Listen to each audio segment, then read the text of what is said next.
My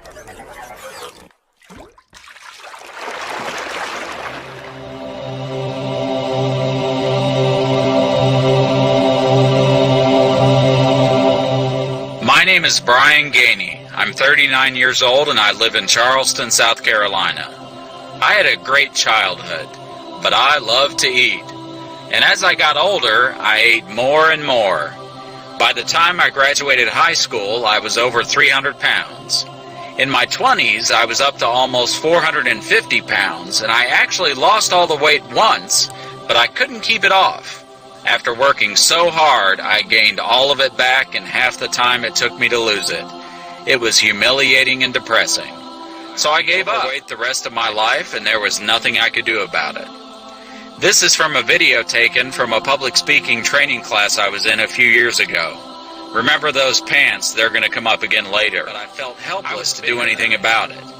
I started gaining even more weight, and on June the 20th, 2010, a few weeks after this picture was taken, disaster struck. All of a sudden, I couldn't breathe. I collapsed and was rushed to the hospital.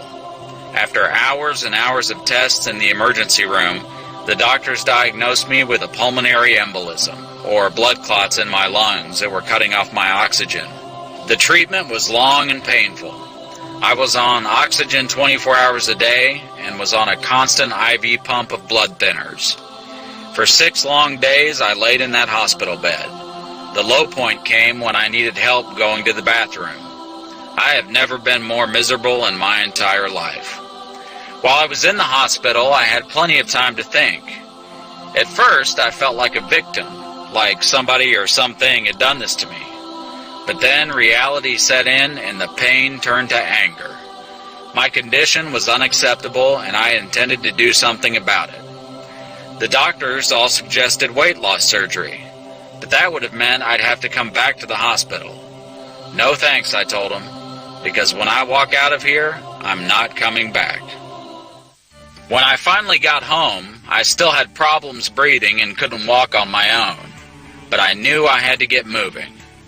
I discovered I could push a grocery cart around the store because it gave me something to lean on. After a few weeks of doing that, I graduated to walking to the mailbox at the end of my driveway over and over. From there, I took off like a rocket, seeking out every local walking trail I could find. I even took my brother along once just to be sure I would make it back. I modeled my eating plan after what I had learned in the hospital. I ate 5 and 6 times a day, fruits, vegetables, whole grains, lean meats, low-fat dairy, and lots of oatmeal. I drank water by the gallon. Then I decided to join the gym at my work. That's when I met Coach Martha.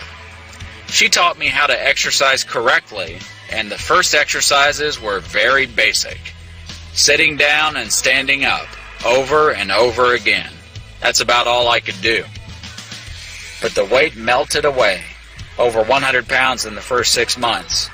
There's those pants again. Then, still weighing more than 400 pounds, I entered a 10K race and limped across the finish line. Then I entered American Heart Association's Heart Walk, where I won a Lifestyle Change Award. Then came the Susan G. Komen Race for the Cure.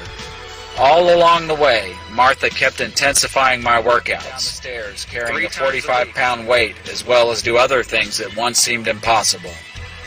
Finally, I had lost enough weight and was able to run, so I entered a Thanksgiving Day 5K and jogged across the finish line.